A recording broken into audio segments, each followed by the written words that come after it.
हरे कृष्णा सब दोस्तों को। चले हम आज का सेशन स्टार्ट करेंगे। बात करेंगे निफ्टी, सेंसेक्स, बैंक निफ्टी और मिड कैप में कल का बाजार। हाँ जी, कल हमारा वेडनेसडे का मार्केट किस तरह से परफॉर्म कर सकता है, कौन सा लेवल इंपॉर्टेंट होंगे और किस साइकोलॉजी के साथ में मार्केट ग्राउंड पे उतरेगी, पूरा डिटेल में हम बात करेंगे। और हम जानते हैं कि मार्केट का प्राइस एक्शन जितना इंपॉर्टेंट है उतना ही इंपॉर्टेंट मार्केट का साइकोलॉजी भी है। और मार्केट का साइकोलॉजी समझने के लिए हमें प्राइस एक्शन को देखना होगा, हमें जो है ग्लोबल मार्केट पे क्या न्यूज चल रही है वो हमें देखना होगा, इंडियन मार्केट में क्या न्यूज है वो भी हमें देखना होगा। उसके बाद ही हम समझ पाएंगे बड़े प्लेयर का क्या साइकोलॉजी है मार्केट में। तो चलिए पूरा डिटेल में हम यहाँ पे एनालिसिस करेंगे मार्केट का। अगर पूरा वीडियो देखने के बाद आपको वीडियो अच्छा लगे तो लाइक करके कमेंट करके हमारा उत्साह जरूर बढ़ाइएगा। तो चलिए सबसे पहला तो हम देख लेते हैं भैया कि आज का मार्केट, जहां पे हमने देखा कि भाई मार्केट वहीं पे क्लोज हुई जहां जो है मतलब उसी रेंज में मार्केट घूमी जहां पे लास्ट टाइम मार्केट घूम रहा था। मतलब कल का मार्केट जैसा घूमा है ना, उसी रेंज में कहीं ना कहीं मार्केट ने क्लोजिंग दिखाई है। अब हम देख रहे हैं कि मार्केट कहीं ना कहीं एक रेंज के अंदर में फंस रहा है। ये आप देख सकते हैं एक रेंज है मार्केट में, ये हम देख रहे हैं फिक्स। यहाँ पे मार्केट ने एक बॉटम बना दिया है और बॉटम, उसके बाद यहाँ पे हम देख रहे हैं एक फिक्स मार्केट में यहाँ पे एक टॉप बन रहा है। ओके, तो मतलब टॉप और बॉटम के बीच में मार्केट ये लगातार 2 दिन क्लोज हुआ है।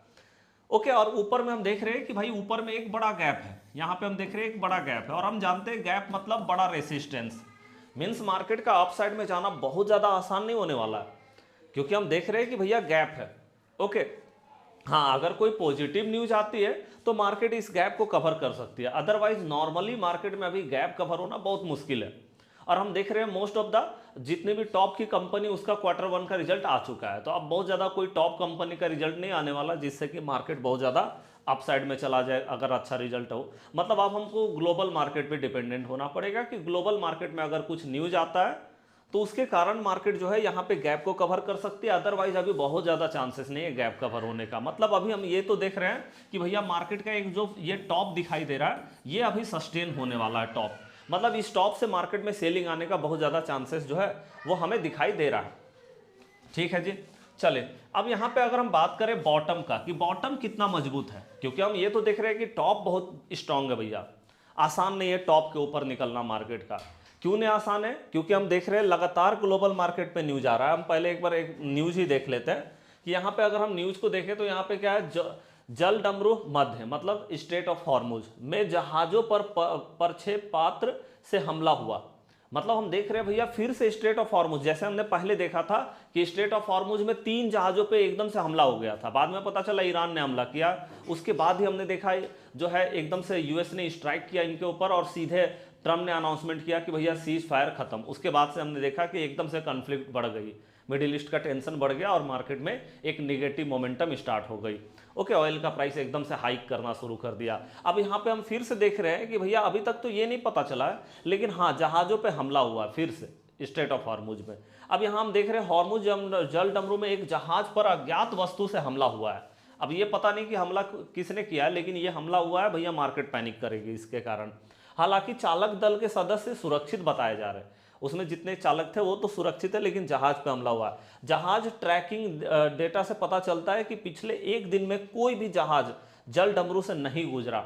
मतलब हम देख रहे हैं भैया अब धीरे धीरे, जैसे हमने पहले ही देखा है कि ईरान ने जो है ऑफिशियली अनाउंसमेंट कर दिया है कि हॉर्मुज जो है वो क्लोज रहेगा। और अब हम यहाँ पे देख रहे हैं कि ये न्यूज निकल करके आ रहा है कि भाई अभी जो है पिछले दिन एक भी जहाज जो है हॉर्मुज से पार नहीं हुआ है। अब हम यहाँ पे देख रहे हैं कि हॉर्मुज से अगर जहाजें पार नहीं होती है तो भैया ऑयल का जो है ऑयल का शॉर्टेज होना शुरू होगा, क्योंकि हम जानते हैं हॉर्मुज जो है वहाँ से दुनिया की 20% ऑयल का सप्लाई होता है। अगर यहाँ से सप्लाई नहीं होगा तो फिर से हम देखेंगे शॉर्टेज, और जिसके कारण मार्केट एक निगेटिव मोमेंटम की ओर बढ़ेगी, जहाँ पे हम देखेंगे इन्फ्लेशन बढ़ता हुआ नजर आ सकता है। चलिए आगे अगर हम बात करें तो एक और न्यूज है यहाँ पे, देखिए हॉर्मुज जल डमरू में जहाजों का आवागमन रुका हुआ है, यही न्यूज है ना। जहाज ट्रैकिंग डेटा के अनुसार पिछले 1 दिन में हॉर्मुज जल डमरू से कोई भी जहाज नहीं गुजरा। वहीं हमने वहां पे भी देखा या जल डमरू वैश्विक स्तर पर जहाजों के आवागमन का एक महत्वपूर्ण मार्ग है, क्योंकि 20% ऑयल का सप्लाई यहीं से होता है दुनिया का, जहां से दुनिया के तेल और गैस व्यापार का एक बड़ा हिस्सा संचालित होता है। तो हम देख रहे हैं यहाँ से अब एकदम से पहले हम देख रहे थे कि हॉर्मुज और ईरान ने ऑफिशियली क्लोज किया था, लेकिन फिर भी हम देख रहे थे थोड़ा बहुत सप्लाई वहां से हो रही थी। लेकिन अब हम देख रहे हैं पूरा जीरो सप्लाई हो चुकी है, वापस से हम देख रहे हैं कि एक जो है फिर से क्राइसिस होने का चांसेस दिखाई दे रहा है। साथ में अगर हम बात करें IEA, जो हम जानते हैं भैया इंटरनेशनल एजेंसी एनर्जी एजेंसी है, जो कि देखती है कि एनर्जी का कितना लेवल है ना। यहाँ पे हम देख रहे हैं IEA ने तेल आपूर्ति जोखिमों को लेकर चिंता जताई।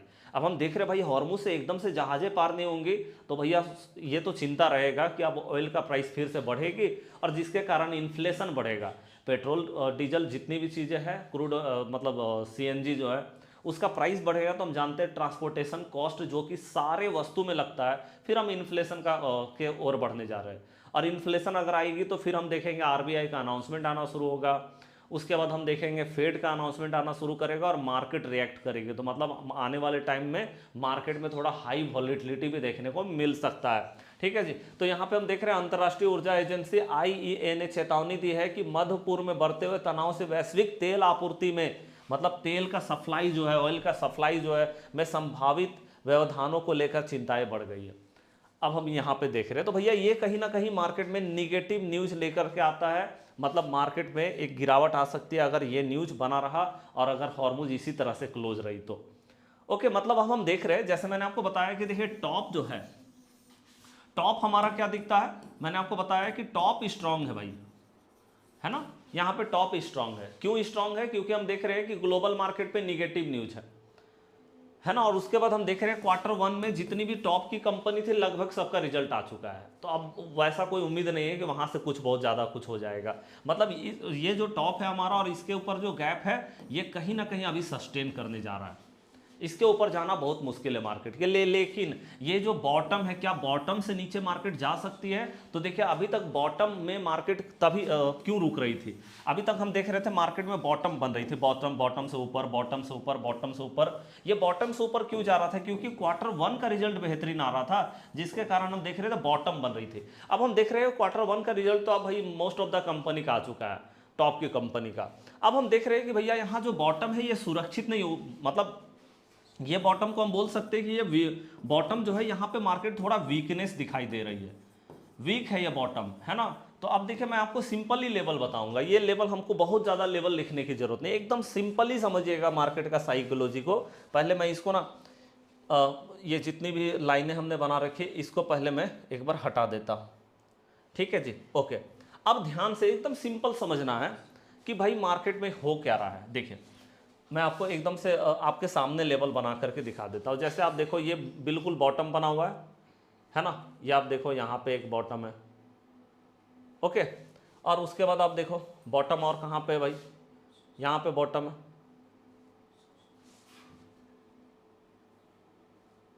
हाँ जी देखिए ये हमारा बॉटम हो गया, ठीक है। और उसके बाद हम देख रहे हैं कि फिक्स हमारा टॉप भी बन रहा है मार्केट में, ये टॉप है हमारा, ओके ठीक है जी। तो चलिए एक बार हम टॉप को रेड कलर से कर देते हैं, ठीक है। तो हमारा टॉप और बॉटम हो गया। अब यहाँ पे सिंपली हम देखेंगे अगर ये बॉटम से मार्केट नीचे गिरती है, जबकि हम देख रहे हैं यहाँ से बार बार मार्केट एक बार स्विंग ले रही है, देखिए स्विंग बन रहा है मार्केट में, हम देख रहे हैं रिजेक्शन आ रही है, नीचे से रिजेक्शन आ रहा है मार्केट में, ओके। अब हम देखेंगे अगर इसके नीचे मार्केट निकल गई, मतलब आप सिंपली देखो 24,135 का लेवल, इसके नीचे अगर मार्केट चली जाती है तो यहाँ से जो हमको लेवल देखने को मिल सकता है वो मैं आपको लेवल दिखा देता हूँ कि भैया हमारा जो लास्ट बॉटम होगा, जो कि सबसे तगड़ा बॉटम अभी तक का रहा है ना। यहाँ आप देखो ये हमारा बॉटम होने वाला है, ओके ये हमारा बॉटम होने वाला, और उसके नीचे आप देखेंगे तो ये हमारा यहाँ पे एक बॉटम जो है वो दिखता है, ठीक है जी। तो ये हमारा बॉटम होने वाला, मतलब अगर यहाँ से मार्केट गिरती है 135 का लेवल से क्रॉस करती है तो 2450 का लेवल और 2411 का लेवल जो है वो हमको देखने को मिलेगा इसके नीचे। आप देख लीजिए यहाँ पे टारगेट नंबर 1 जो है 2450 और यहाँ पे टारगेट नंबर 2 2411 का टारगेट जो है वो हमको देखने को मिलेगा। मतलब आप देख रहे हैं कि भैया एक जरूर बहुत इंपॉर्टेंट हो गया है कि 24,000 का जो लेवल है ना, ये सबसे इंपॉर्टेंट सपोर्ट अभी के टाइम में अगर देखेंगे मार्केट में तो आप देखेंगे 24,000 का जो लेवल है ये सबसे बड़ा सपोर्ट का काम कर रहा है भाई मार्केट में, है ना। एक बार मैं आपको 24, हाँ जी ये देखिए ये हमारा देखिए 24,000 का लेवल सबसे बड़ा जो है ये हमारा सपोर्ट का काम कर रहा है मार्केट में, है ना, ओके, ये लेवल जब तक खड़ी है तब तक आप मान के चल सकते हैं, क्योंकि यहां से सपोर्ट आने का बहुत ज्यादा चांसेस है, क्योंकि हमने यहां पे काफी बार देखा है। और देखिए अगर इसके नीचे मार्केट गिर जाती है तो इसके बाद मार्केट पूरी तरह से क्रैश हो जाएगी। इसके बाद हम देखेंगे कि सिंपली अगर मार्केट ने 24,000 का लेवल को ब्रेकआउट कर दिया ना, 23,800 का लेवल आप लिख के रख लीजिए, 23,850 और 23,800 का लेवल आराम से देखने को मिल जाएगा। ये लेवल हमें, इसके नीचे मार्केट बहुत भारी भरकम क्रैश होगी, बहुत स्पीड में निकलेगा मार्केट इसके नीचे, है ना। तो चलिए 24,000 का लेवल सबसे इंपॉर्टेंट है, लेकिन हाँ ध्यान रखिएगा नीचे वीकनेस है मार्केट में। अगर नीचे जाती है तो मोमेंटम बहुत ज़्यादा चांसेस है इसके नीचे मार्केट एकदम से पहला नंबर टारगेट और दूसरा नंबर मतलब 24,000 का लेवल के लिए मार्केट इसके नीचे जा रही है। ओके चलिए अब हम देखते हैं अपसाइड के लिए क्या जो है वो दिखाई देता है मार्केट में। तो देखिए अगर अपसाइड की हम बात करें, ओके, तो हमें अपसाइड में क्या देखना है, क्योंकि भैया इसके बाद हमें अपसाइड में जाना सही नहीं होगा। इसके बाद आप चाहे भाई मार्केट मान लो इसके ऊपर चला गया तो इसके ऊपर आप बहुत ज़्यादा रिस्क लेकर के जाना होगा। तो मेरे को लगता है कि इस लेवल के ऊपर तो भैया बुलिश होना बहुत सही नहीं है। मतलब अब हमको अगर बुलिश होना है तो सीधे गैप फिल हो जाए, गैप के ऊपर हो जाए, तब जाकर के हम बुलिश होंगे। तो खैर वो तो बहुत दूर का लेवल है भाई, अभी तो हम सामने का लेवल की बात करते हैं। देखिए कल का अगर हम बात करें सिंपली कल का मार्केट की, तो उतना दूर का हम नहीं जा रहे, क्योंकि हम गैप फिल करने के बाद ही हम बुलिश देख रहे हैं मार्केट को। अब हम सिंपली देख रहे हैं मार्केट यहाँ पे क्लोज हुई है 24,193 में। अब यहाँ पे हम देखेंगे अगर हो सकता है थोड़ा बहुत गैप डाउन मार्केट हुआ और इस सपोर्ट के आसपास में मार्केट मिलता है, और सपोर्ट में अगर एक ग्रीन कैंडल मार्केट बनाता है, एक बेहतरीन ग्रीन कैंडल पहला 15 मिनट में, तो हम जा सकते हैं। और नहीं तो फिर यहाँ पे अगर एक रिजेक्शन कैंडल ऐसे करके मिलता है तो यहाँ से भी एक बुलिश मोमेंटम हम जा सकते हैं, या फिर एक प्लस टाइप का एकदम प्लस, जैसे आप देखो यहाँ पे एकदम से प्लस टाइप का कैंडल दिख रहा है, तो एक प्लस टाइप का कैंडल अगर दिखता है तो उसके साथ में भी हम मार्केट में यहाँ पे बुलिश हो सकता है। ठीक है, तो अगर हमको ये बॉटम पे मिलता है मार्केट तो हम यहाँ से बिल्कुल बुलिश हो सकते हैं। लेकिन हाँ इस लेवल पे जैसे ही मार्केट इस टॉप के आसपास में आई, मतलब जहां टॉप दिखा, आप देखो टॉप कितना है 24,262, 24,262, ये लेवल जैसे ही दिखा आप थोड़ा बफर भी लेके चल सकते हैं। जैसे 262 है तो आप यहाँ पे देखो 24,230 का लेवल, मतलब 230 से लेके 262 के बीच में ये हमारा बफर हम थोड़ा लेके चलेंगे कि कम से कम 230 को भी क्रॉस करने लगा मार्केट तो समझ लो मार्केट टॉप पे आ गया है। और यहाँ पे एक बार हमें प्रॉफिट बुकिंग के लिए जाना पड़ेगा, या भैया कम से कम हाफ क्वांटिटी यहाँ पे काट के और हाफ क्वांटिटी पे स्टॉप लॉस ट्रेल करके हमें जाना पड़ेगा, क्योंकि इसके ऊपर मार्केट बहुत रिस्की हो जाएगा। यहाँ से बहुत ज़्यादा चांसेस है मार्केट का एकदम से रिवर्स हो जाना, या तो फिर मार्केट एकदम से यहाँ पे साइडवेज भी हो सकती है, तो प्रीमियम डीके होने का चांसेस रहेगा। ओके, मतलब इसके ऊपर बहुत ज़्यादा वीकनेस है मार्केट में। ओके, तो हमें जो है यहाँ पे अगर हमको कॉल मिलता है तो यहाँ से हम अपसाइड के लिए जा सकते हैं। अब देखो आपको पता है कि भैया निफ्टी और सेंसेक्स में कोई डिफरेंस नहीं है। भैया निफ्टी जैसे चलती है वैसे सेंसेक्स भी चलती है, तो आप निफ्टी को ग्राफ को भी देख के सेंसेक्स में काम कर सकते हैं। मान लो हमारा निफ्टी में अपसाइड का पोजीशन बन रहा है तो आप सेंसेक्स में अपसाइड के लिए चले जाओ, अगर हमारा निफ्टी में डाउन साइड का पोजीशन बन रहा है तो आप सेंसेक्स में भी डाउन। इसलिए मैं आपको सेंसेक्स का लेवल नहीं बता रहा हूँ, आप निफ्टी से देख लेना वहाँ। ओके, निफ्टी में अगर मोमेंटम बन गया तो सेंसेक्स में भी बन गया, यहाँ नहीं बनेगा तो वहाँ भी नहीं बनेगा, दोनों का सेम इंडेक्स है। यहाँ पे 50 कंपनी, वहाँ पे 30 कंपनी, दोनों में जो 30 कंपनी वो सेम है। और हम जानते हैं टॉप 10 कंपनी ही पूरे मार्केट को चलाती है एक्चुअली में, 50 कंपनी ने पूरा 10 कंपनी ही पूरे मार्केट को लगभग लीड करती है। जैसे हम सबसे बड़ा देखते हैं HDFC बैंक को, वो पूरा मार्केट को लीड करती है, उसके बाद रिलायंस और उसके बाद ICICI बैंक, उसके बाद स्टेट बैंक ऑफ इंडिया, तो वहीं 4-5 कंपनी मतलब मोटा मोटी टॉप का 10 कंपनी ही लीड करती है। और पहला जो 30 कंपनी है ना वो दोनों में सेम है, निफ्टी और सेंसेक्स में। सेंसेक्स में 30 ही कंपनी और इसमें 50 है, लेकिन दोनों 30 जो फर्स्ट 30 कंपनी वो सेम है, इसीलिए दोनों का इंडेक्स सेम रहता है, कोई अंतर नहीं रहता। इसीलिए आप इसको देख के काम वहाँ पे कर सकते हैं, क्योंकि कभी कभी वहाँ पे हम जब सेटअप देखने जाते हैं ना सेंसेक्स में तो वहाँ ट्रैप होने का चांसेस रहता है BSE का इंडेक्स में। तो आप NSE का इंडेक्स को देखो, यहाँ पे आप अपना सेटअप भी लगाएंगे तो सही रहेगा। ओके, चलिए, तो यह हमारा हो गया कि मतलब हमको बाइंग करना है तो यहाँ से यहाँ तक के लिए हम बाइंग कर सकते हैं। अगर हमको गिरावट के लिए देखना है, यहाँ से गिरेगा तो 24,000 का लेवल एकदम से हमको दिखाई दे सकता है मार्केट में। चलिए अब हम बात करते हैं, सबसे बड़ा सेक्टर जो है वो हमारा बैंकिंग सेक्टर है। आज पूरी तरह से पहला 15 मिनट के कैंडल के अंदर रह गया भाई मार्केट। ओके, तो हम देखते हैं कि क्या मार्केट में वीकनेस नज़र आ रही है। देखिए वीकनेस तो है भैया, इतना बड़ा गैप अगर ऊपर में बना हुआ है तो वीकनेस तो है मार्केट के अंदर में, ये बड़ा गैप है ना। और जब तक ये गैप है तब तक आप समझ लीजिए कि वीकनेस तो है यहाँ पे। सेलर का जो है कंट्रोल यहाँ पे रहने वाला है। ओके, तो मतलब जब तक गैप के टॉप में जब भी मार्केट आएगी तो यहाँ से हमको गिरावट देखने को मिलेगा। आप जब भी गैप के सामने आई मार्केट में गिरावट आएगी। ओके, अब हम यहाँ पे देखते हैं कि भैया आज पहला 15 मिनट का कैंडल को मार्केट एकदम से ब्रेक ही नहीं कर पाया। अब कल के लिए भी हमारा सबसे इंपॉर्टेंट लेवल यही होने वाला है बैंक निफ्टी में। हम ये देखेंगे कि जो आज मार्केट ने पहला 15 मिनट में जो लो बनाया था, ये लो देखिए, ये लो है 57,820। मतलब कल के लिए आप ये लेवल को मोस्ट इंपॉर्टेंट लिख के रख लीजिए, सबसे इंपॉर्टेंट लेवल में से है। ये लेवल के नीचे अगर मार्केट ने रेड कैंडल बना दिया तो इसके बाद मार्केट में गिरावट आएगी और हमें जो बॉटम देखने को मिलेगा, ये बॉटम आप देख सकते हैं 57,600 का लेवल जो है वो देखने को मिलेगा। और उसके नीचे अगर हम जाएंगे तो 57,400 का टारगेट भी देखने को मिलेगा, है ना।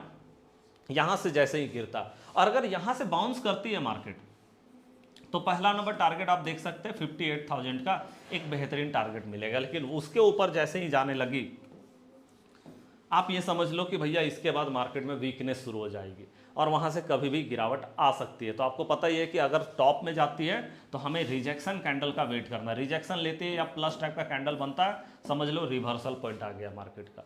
और अगर यही सेम जो है नीचे के साइड में हमारा रिजेक्शन बनता है तो यहाँ से समझ लीजिए मार्केट अप साइड में जाने के लिए रेडी है। ओके, ये हो गया। उसके बाद हम बात करते हैं आईटी का, कि आईटी में क्या दिखाई दे रहा है। तो हम देख रहे हैं आईटी बिल्कुल टॉप पे खड़ी है। यहाँ पे लास्ट टाइम टॉप बनाया था, उसी टॉप के सामने मार्केट खड़ी है। थोड़ा वीकनेस दिखाई दे रहा है टॉप में, हम देख रहे हैं लगातार 2 रेड कैंडल बन चुका है। तो चांसेस है कि थोड़ा सा गिरावट आईटी में भी देखने को मिलेगा, क्योंकि मार्केट जो है 29,000 का रेसिस्टेंस को फॉलो कर रही है।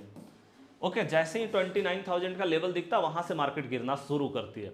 ओके, चले, तो ये हमारा हो गया। तो हम देख रहे हैं आईटी में भी थोड़ा जो है वीकनेस नजर आ रही है, लेकिन सबसे ज़्यादा वीकनेस जो है वो ग्लोबल मार्केट पे चल रही है, जिसके कारण मार्केट में वीकनेस नजर आ रही है। मार्केट में गिरावट आने का बहुत ज़्यादा चांसेस है। मतलब हम थोड़ा मार्केट में जो है बेयरिश ही रहे तो ज़्यादा बेटर है। सेल ऑन राइज, है ना, सेल ऑन राइज को देखें तो हम ज़्यादा बेटर रहने वाला है मार्केट के अंदर में। ओके, तो चलिए आज का वीडियो कैसा लगा, लाइक करके कमेंट करके हमारा उत्साह जरूर बढ़ाइएगा। आपको लेवल कैसा लग रहा है, एनालिसिस कैसा लग रहा है, जरूर बताइएगा। मिलते हैं नेक्स्ट क्लास में, तब तक के लिए जय हिंद, जय भारत।